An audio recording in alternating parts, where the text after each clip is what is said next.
let's start working on the conservation theorem for the angular momentum of system of particles. ये state करता है कि अगर हमारे पास टोटल टॉर्क जो हमारे पास सिस्टम के ऊपर एक्ट कर रहा है वो हमारे पास जीरो है, तो हमारे पास जो टोटल एंगुलर मोमेंटम होगा सिस्टम का वो हमारे पास कांस्टेंट हो जाएगा। तो आते हैं हम इसकी मैथमेटिकल प्रूफ की तरफ।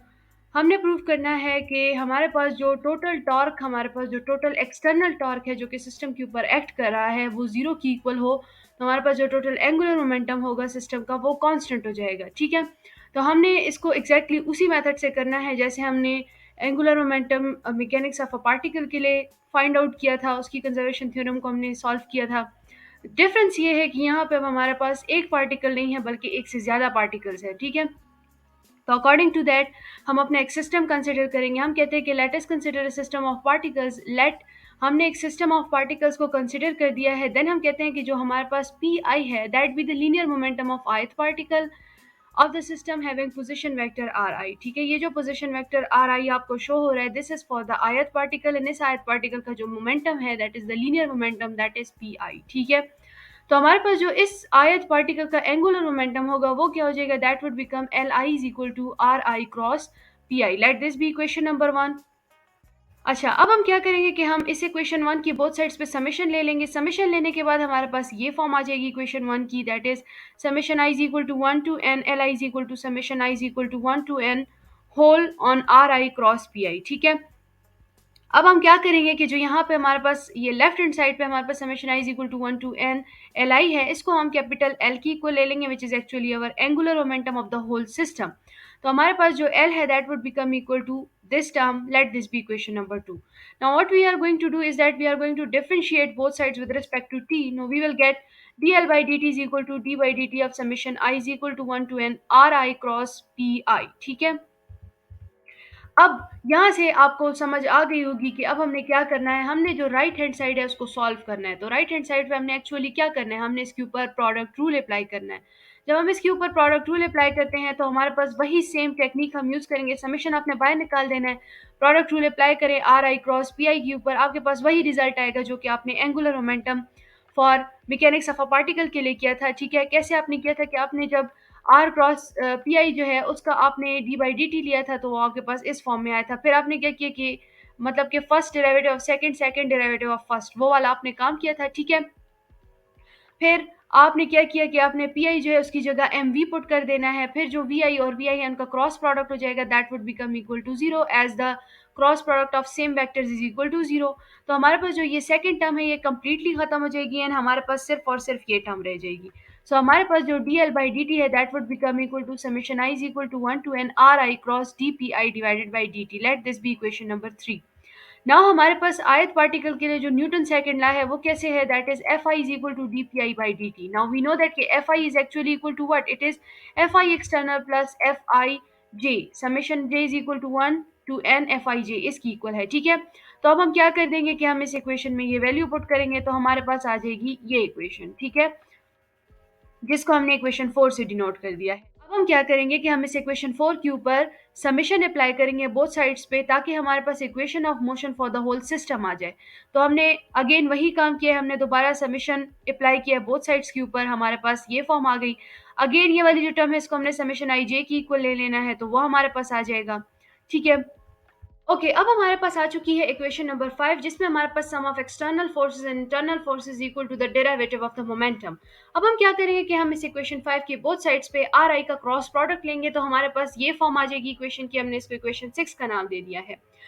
Bye comparing equation 6 with equation 3 हमें मिल जाता है summation F i external cross r i is equal to summation F i j cross r i is equal to D L by D t. Now ये d L by D t कैसे है कि हमने equation number 3 के साथ इसको compare किया है, तो इक्वेशन 3 में जो ये वाली टर्म है that is actually equal to D L by D T, तो हमने सिंपली वो टर्म पुट कर दिया। ठीक है, ये आप देख सकते हैं इक्वेशन नंबर 3, यहाँ पे देखिए जो हमारे पास summation r I cross d p i divided by D t है that is actually d L by D T, तो हमने सिंपली वहाँ पे बाय कंपैरिजन वो वैल्यू पुट कर दी है।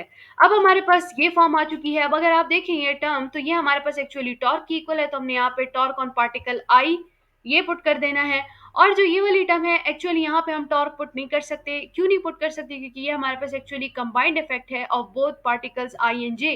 तो यहाँ पे एक्चुअली हमारे पास दो किस्म के टॉर्क्स है, एक फॉर द पार्टिकल आई है और एक फॉर द पार्टिकल जे है। तो यहाँ पे हम इसको लाइक इसकी कोई सेंस नहीं बनती कि हम इसको टॉर्क की इक्वल ले लें, ठीक है।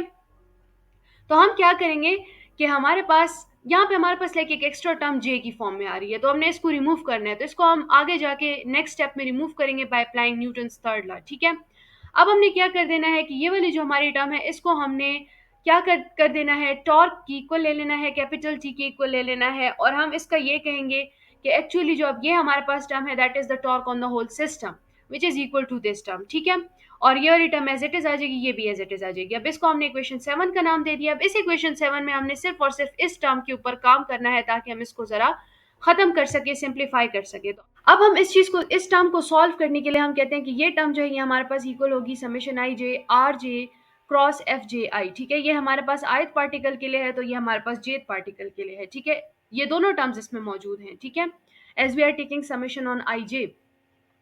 तो अब हम क्या करेंगे कि हम इस टर्म को जो है ज़रा चेंज करने की कोशिश करेंगे। तो अब हम क्या करेंगे कि इस साइड पे जो हमारा राइट हैंड साइड है यहाँ पे हम मल्टीप्लाई एंड डिवाइड कर देंगे 2 को। तो हमारे पास ये हो जाएगा half summation i j to are I cross F i j, ठीक है। अब ये टर्म हमारे पास क्या है, ये 2 टाइम्स है, तो हम क्या कर देंगे कि हम इसको 2 टाइम्स लिख देंगे इन एडिशन फॉर्म, ठीक है। सही है, हमने अब इक्वेशन 8 को इस टर्म की इक्वल ले लिया है। अब न्यूटन थर्ड लॉ के अकॉर्डिंग हमारे पास एफ आई जे जो होता है that is equal to negative F j i. तो इट मीन्स दैट कि अगर हमारे पास एफ जे आई है तो that is equal to negative F i j. तो हम इस इक्वेशन में ये टर्म यूज करेंगे, तो हमारे पास ये जो एफ जे आई है इसकी जगह हमने negative F i J put कर दिया है, तो ये प्लस जो है वो माइनस में कन्वर्ट हो जाएगा एंड एज इट इज बाकी सारी टर्म्स आ जाएंगी, ठीक है। अब हमने क्या कर देना है कि अब हमारे पास यहाँ से एफ आई जे को हम कॉमन ले सकते हैं, उसको बाहर निकाल देंगे, तो हमारे पास r I minus are j आ जाएगा cross product with F i j. अब यहाँ पे हम वेक्टर एडिशन लॉ यूज करेंगे, तो उसके अकॉर्डिंग हमारे पास r j plus r I j that is equal to are i होता है।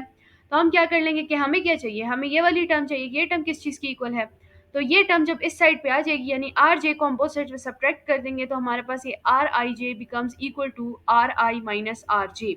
यानी कि इस टर्म की जगह अब मैं आर आई जे पुट कर सकती हूँ। तो मैंने इसकी जगह आर आई जे पुट कर दिया, तो ये मेरे पास टर्म आ गई। अब यहाँ पे जो एफ आई जे है और आर आई जे है these are actually collinear vectors, और कोलिनियर वेक्टर्स का जो क्रॉस प्रोडक्ट होता है that is equal to zero.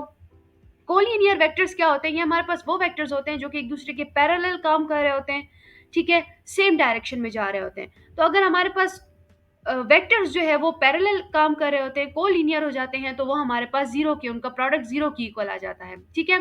तो यानी कि जो हमारी राइट हैंड साइड है ये पूरी की पूरी हमारे पास जीरो की इक्वल आ जाएगी। इट मीन्स दैट कि जो हमारे पास summation i j to n r I cross F i जे है that is equal to 0. Let this be equation number 10. Now using this equation 10 in 7, we will get torque is equal to dl by dt. Now according to the statement, if the external torque is equal to 0, then dl by dt would also be equal to 0, or it would be conserved, or it would be constant, ठीक है। So hence proved, हमने जो हमारी angular momentum के लिए conservation theorem है उसको हमने प्रूव कर दिया है।